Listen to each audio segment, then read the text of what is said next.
Praise the Lord. நாள் 47 தியான பகுதி லேவியராகமம் 3ஆம் அதிகாரம் மற்றும் 4ஆம் அதிகாரம். 3ஆம் அதிகாரத்தை வாசிப்போமானால் அதில் கர்த்தர் மோசேயை நோக்கி ஒரு சமாதான பலி படைக்க வேண்டும் என்றால் என்பதாக சொல்லியிருக்கிறார். அதாவது முற்காலத்தில் இஸ்ரவேல் ஜனங்கள் சமாதான பலிகளை செலுத்தினார்கள். எதற்கு அடையாளமாய் காணப்படுகிறது என்றால் மற்றொரு ஜனங்களாகிய நாம் பிற மனிதனோடு கூட சமாதானமாய் இருக்க வேண்டும். நாம் பிற மனிதரை பகைத்து நாம் தெய்வ சமூகத்தில் வரும் பொழுது ஒரு நாளும் தேவன் அப்படிப்பட்ட பகையோடு வருகிறவர்களை அவர் ஏற்றுக்கொள்வதில்லை. எனவே கர்த்தர் ஜனங்களாகிய நாம் எல்லா மனிதரோடு கூட சமாதானமாய் இருக்க வேண்டுமாம். காரணம், இது கர்த்தருக்கு சுகந்த வாசனையான தகன பலியாம். அதாவது நாம் எல்லா மனிதரோடு கூட சமாதானமாய் இருப்போம் என்றால் இதுவே நாம் தேவனுக்கு செலுத்துகிற ஒரு பலி என்பதாக சொல்லப்பட்டிருக்கிறது. மேலும் அவன் கர்த்தருக்கு சமாதான பலி படைக்க வேண்டும் என்பதாக சொல்லப்பட்டிருக்கிறது. அதாவது நாம் பிற மனிதனோடு சமாதானமாய் இருப்பதை போல நாம் முதலாவது தேவனோடு கூட சமாதானமாய் இருக்க வேண்டுமாம். இந்த அநேக கிறிஸ்தவர்கள் நான் தேவனுடைய சமாதானமாய் இருக்கிறேன் என்று தங்கள் வார்த்தையினால் சொல்லுவார்கள். நாம் தேவனுடைய சமாதானமாய் இருக்கிறோமா என்பதை நாம் தெளிவாய் அறிந்து கொள்ளுகிறவர்களாய் காணப்பட வேண்டும். எப்படி அறிந்து கொள்வதென்றால், ஒருவன் சமாதான பலியை படைக்க வருவான் என்றால் அவன் அந்த பலியை கர்த்தருடைய சந்நிதியில் கொண்டு வர வேண்டும் என்று வசனம் சொல்லுகிறது. அப்படி என்றால் நாம் தேவனுடைய சமாதானமாய் இருப்போம் என்றால் நாம் ஒவ்வொரு நாளும் தேவ சமூகத்தில் வருகிறவர்களாய் காணப்பட வேண்டும். தேவ சமூகத்தில் ஒவ்வொரு நாளும் அமர்ந்து ஒவ்வொரு நாளும் தேவனை நோக்கி பார்க்கிறவர்கள் யாரோ அவர்கள் தான் தேவனோடு கூட சமாதானமாய் இருக்கிறவர்கள். எனவே நாம் தேவனோடு சமாதானமாய் இருக்கிறோம் என்று சொல்வோம் என்றால் நாம் ஒவ்வொரு நாளும் தேவ சமூகத்தை தேடுகிறவர்களாக காணப்பட வேண்டும். பிற மனிதருக்கு விரோதமாக செய்கிற குற்றத்திற்கு நாம் அவர்களிடத்தில் போய் என்னை மன்னித்துடுங்கள் என்று கேட்கும் பொழுது அந்த பாவங்கள் மன்னிக்கப்படுகிறது. ஆனால் தேவ சமூகத்தில் நாம் வரும் பொழுது நாம் மன்னித்துடுங்கள் என்று ஒரே வார்த்தையினால் சொன்னால் கர்த்தர் அதை மன்னிக்க மாட்டார். இங்க தேவ சமூகத்தில் சமாதானம் செலுத்த வருகிறவன் தன் பலியின் தலையின் மேல் தன் கையை வைக்க வேண்டுமாம். அதாவது நான் தான் தவறு செய்தேன் என்பதை அவன் ஏற்றுக்கொள்கிறவனாக காணப்பட வேண்டுமாம். கர்த்தர் ஒரு மனிதன் மன்னிப்பு கேட்டவுடன் அவர் மன்னிக்கிற தேவன் அல்ல. அவன் தான் செய்த தவறுகளை உணர்ந்து கொண்டான் என்பவற்றை பார்க்கிறவர். நாம் செய்த பிழைகளை, நாம் செய்த தவறுகளை நாம் உணர்ந்து கொள்ளாமல் என்னை மன்னித்து விடும் ஆண்டவரே என்று சொல்வோம் என்றால் அந்த வாயின் வார்த்தைகளை கர்த்தர் ஒரு நாளும் ஏற்று நம்மை மன்னிப்பதில்லை. நாம் இருதயத்திலிருந்து உணர்ந்து நாம் செய்வதுதான் தவறு என்பதை அறிந்து தேவ சமூகத்தில் போய் நம்மை தாழ்த்தி மன்னிப்பு கேட்போம் என்றால் அப்படி உள்ளந்திரியங்களை ஆராய்ந்து பார்க்கிறவர் நாம் உள்ளத்திலிருந்து அதை உணர்ந்து மன்னிப்பு கேட்கிறபடியினால் அப்படிப்பட்ட காரியங்களை அவர் மன்னித்து ஏற்றுக்கொள்கிறவராய் இருக்கிறார். மேலும் இது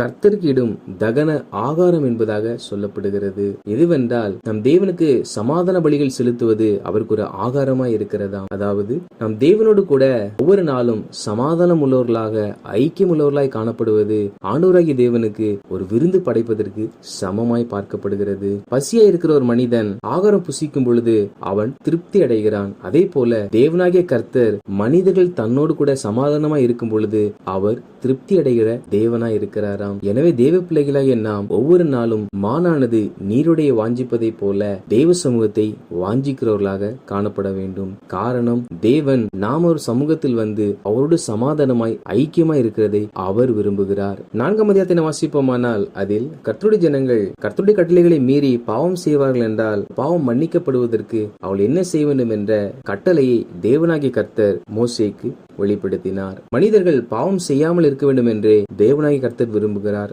ஆனால் மனிதர்கள் சில சமயத்தில் அறிந்தும் சில சமயத்தில் அறியாமலும் கீழ்ப்படியாமல் போய்விடுகிறார்கள். அப்படி அறியாமல் பாவம் செய்கிறவர்கள் மன்னிப்படையும்படிக்கே அவர் இந்த வார்த்தைகளை வெளிப்படுத்தி இருக்கிறார். இந்த அதிகாரத்தில் 4 விதமான கூட்டத்தாரை நம்மால் பார்க்க முடியும். 4 வகையான கூட்டத்தார்களும் தேவ சமூகத்தில் தங்கள் செய்த தவறுக்காக மன்னிப்பு கேட்க வேண்டுமாம். முதலாவது, அபிஷேகம் பெற்ற ஆரோன் ஜனங்கள் குற்றத்திற்கு உட்படத்தக்கதாய் பாவம் செய்தால் தான் செய்த பாவத்தின் மீத்தம் பழுதற்றோர் இளங்காளையை பாவ நிவாரண பலியாக கர்த்தருடைய சந்நிதியில் கொண்டு வர கடவன். அதாவது அபிஷேகம் பெற்ற ஊழியக்காரன் குற்றத்திற்கு உட்படத்தக்கதாய் பாவம் செய்தால் அவன் பாவ நிவாரண பலி செலுத்த வேண்டும் என்று கர்த்தர் சொல்லுகிறார். ஒருவர் அபிஷேகம் பெற்றிருந்தாலும் ஊழியக்காரர்களாகவே இருந்தாலும் தவறு செய்தால் தேவ சமூகத்தில் தங்களை தாழ்த்திதான் மன்னிப்பு கேட்க வேண்டும். மேலும் கர்த்தர் காலை முழுவதையும் பாளையத்திற்கு புறம்பே சாம்பல் கொட்டுகிற சுத்தமான இடத்திலே கொண்டு போய் கட்டைகளின் மேல் போட்டு அக்கினால் சுட்டெரிக்க கடவன் என்றார். அதாவது பொதுவாக மனிதன் பாவம் செய்து தேவ சமூகத்தில் மன்னிப்பு கேட்ட பிற்பாடு அந்த பாவத்தை கர்த்தர் முற்றிலுமாய் மன்னித்து விடுவார். பாவம் மன்னிக்கப்பட்ட பிற்பாடு அந்த பழைய காரியங்களை ஒரு நாளும் நாம் நினைத்து பார்க்க கூடாது. அதை முற்றிலுமாய் சுட்டெரித்து சாம்பலாக்கி போட வேண்டும். அப்படி என்றால் நாம் செய்த பாவத்தை குறித்து என்றும் நாம் நினைக்காமல் நம் பாவங்களை கர்த்தர் மன்னித்து விட்டார் என்பதை நாம் உணர்ந்து நடந்து கொள்கிற தேவ பிள்ளைகளாய் வாழ வேண்டும். இரண்டாவது கூட்டத்தார் யார் என்றால் இஸ்ரவேல் சபையார் எல்லாரும் அறியாமையினால் பாவம் செய்து காரியம் தங்கள் கண்களுக்கு மறைவாய் இருக்கிறதினால் கர்த்தருடைய கட்டளைகளில் யாதொன்றையும் மீறி செய்யத்தகாததை செய்து பாவத்திற்குட்பட்டு குற்றவாளிகளானால் அவர் செய்த பாவம் தெரிய வரும்போது சபையார் அந்த பாவத்து நிமித்தம் ஒரு இளங்காளையை ஆசரிப்பு கூடாரத்திற்கு முன்பாக பலியிட கொண்டு வர வேண்டும்.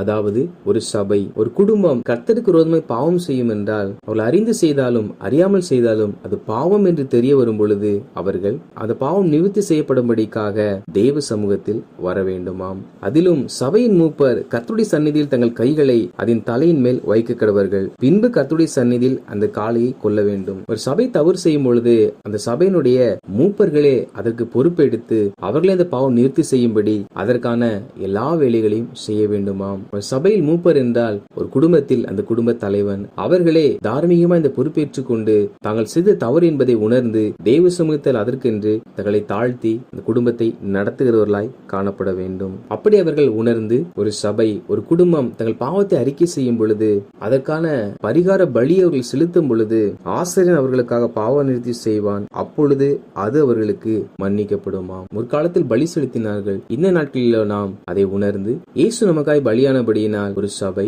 ஒரு குடும்பம் கர்த்தருக்கு விரோதமாய் பாவம் செய்யும் பொழுது அவர்கள் அதை உணர்ந்து அதை முழுவதுமாய் ஏற்றுக்கொண்டு தேவ சமூகத்தில் தங்களை தாழ்த்தி மன்னிப்பு கேட்கிறவர்களாய் காணப்பட வேண்டும். அப்பொழுது நிச்சயமாய் கர்த்தர் மன்னிப்பை கட்டளையிடுவார். மூன்றாவதாக, ஒரு பிரபு தன் தேவனாகிய கர்த்தருடைய கட்டளைகளில் யாதொன்றையும் மீறி அறியாமையினால் செய்யத்தகாததை செய்து பாவத்திற்குட்பட்டு குற்றவாளியானால் தான் செய்தது பாவம் என்று தனக்கு தெரிய வரும்போது அவன் வெள்ளாடுகளில் பழுதற்ற ஒரு இளங்கடாவை பலியாக கொண்டு வர வேண்டும். பிரபு என்றால் ஆளுகை செய்கிறவர்களையும் செல்வந்தர்களையும் குறிக்கிறது. தேவனுடைய பார்வையில் ஏழை, எளியவன், செல்வந்தன் என்ற எந்த ஒரு பாகுபாடும் இல்லை. அவர் எல்லாரையும் மனிதனாகவே பார்க்கிறார். எனவேதான் தனக்கு பணி செய்கிற அபிஷேகம் பண்ணப்பட்ட ஊழியக்காரனா இருந்தாலும் அவன் பாவத்திற்காக பலி செலுத்த வேண்டும். தன்னை பின்பற்றின ஜனங்களா இருந்தாலும், ஒரு குடும்பமா இருந்தாலும், சபையா இருந்தாலும் அவர்களும் தங்கள் பாவங்கள் நிவர்த்தி செய்யப்பட பலி செலுத்த வேண்டும் என்றும், அதே போல அதிகாரியா இருந்தாலும் செல்வந்தனா இருந்தாலும் பாவம் மன்னிக்கப்பட அவனும் பலி செலுத்த வேண்டும் என்பதாக சொல்லுகிறார். எனவே நாம் ஐஸ்வர்யவான்களா இருக்கலாம், நாம் அதிகாரிகளா இருக்கலாம், நாம் செய்த தவறுகளை நாம் கண்டுகொள்ளாமல் இருக்கலாம். ஆனால் தேவன் எல்லாவற்றையும் கவனித்து பார்க்கிறவராய் இருக்கிறார். நாம் பாவம் செய்வோமானால் தேவ சமூகத்தில் மன்னிப்பு கேட்கும் பொழுது அவர் அதை மன்னித்து இனி நாம் அவைகளை செய்ய மாட்டோம் என்று தேவனிடத்தில் அறிக்கை செய்யும் பொழுது அவர் நம்மை நீதிமான்களாக மாற்றுகிறவராய் இருக்கிறார். நான்காவதாக, சாதாரண ஜனங்களில் ஒருவன் அறியாமையினால் கர்த்தரின் கட்டளைகளில் யாதொன்றை மீறி செய்யத்தகாததை செய்து பாவத்திற்குட்பட்டு குற்றவாளியானால் தான் செய்தது பாவம் என்று தனக்கு தெரிய வரும்போது அவன் தான் செய்த பாவத்தை நிமித்தம் வெள்ளாடுகளில் பழுதற்ற ஒரு பெண்குட்டியை பலியாக கொண்டு வர வேண்டும். சாதாரண ஜனம் என்றால் ஒரு தனிப்பட்ட மனிதனை குறிக்கிறது. ஒவ்வொரு தனிப்பட்ட மனிதனும் கூட தவறு செய்வான் என்றால் தன் பாவம் மன்னிக்கப்பட அவன் பலி செலுத்துகிறவனாய் காணப்பட வேண்டும். பாவம் மன்னிக்கப்பட அவன் என்ன செய்ய வேண்டும் என்றால் தான் செய்தது பாவம் என்று தனக்கு தெரிய வரும்போது அவன் தான் செய்த பாவத்தின் நிமித்தம் பலியை கொண்டு வர வேண்டுமாம். அதாவது தான் செய்தது பாவம் என்பதை முதலாவது அவன் ஏற்றுக்கொள்ளுகிறவனாய் காணப்படணும். எந்த ஒரு மனிதன் தான் செய்கிறது பாவம் என்று ஏற்றுக்கொள்ளுகிறானோ அவன் அறிக்கை செய்து மன்னிப்பு கேட்கும் பொழுது கர்த்தர் இந்த பாவத்தை அவனுக்கு மன்னிக்கிறவராய் இருக்கிறார். எனவே நாம் தவறு செய்வோம் என்றால் அதை நாம் மனதார அந்த உண்மையை ஏற்றுக்கொள்ளுகிறவர்களாய் காணப்பட வேண்டும். பாவ நிவாரண பலியின் தலையின் மேல் தன் கையை வைத்து இந்த பாவ நிவாரண பலியை கொல்ல கடவன். சமாதான பலியிலிருந்து கொழுப்பு முழுவதையும் எடுத்து ஆசாரியின் பலிபீடத்தின் மேல் சுகந்த வாசனையாக தகனிக்க வேண்டும்.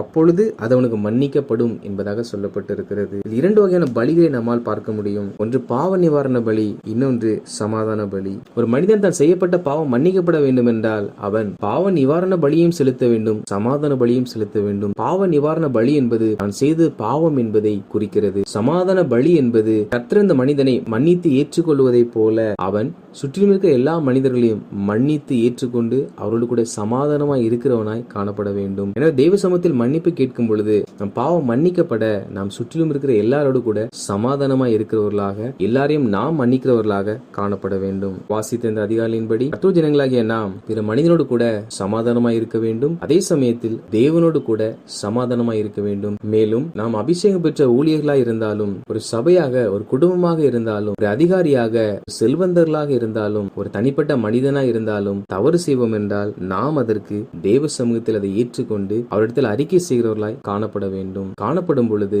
நிச்சயமாக கர்த்தர் நம் பாவங்களை மன்னித்து அவர் நம்மை ஆசீர்வதித்து நீதிமான்களாய் மாற்றுகிறார். கர்த்தர் தாமே அப்படி நம்மை ஒவ்வொரு நாளும் பாவங்களுக்கு விலகி நீதிமான்களாய் வாழ நமக்கு கிருபை தருவாராக. ஆமேன்.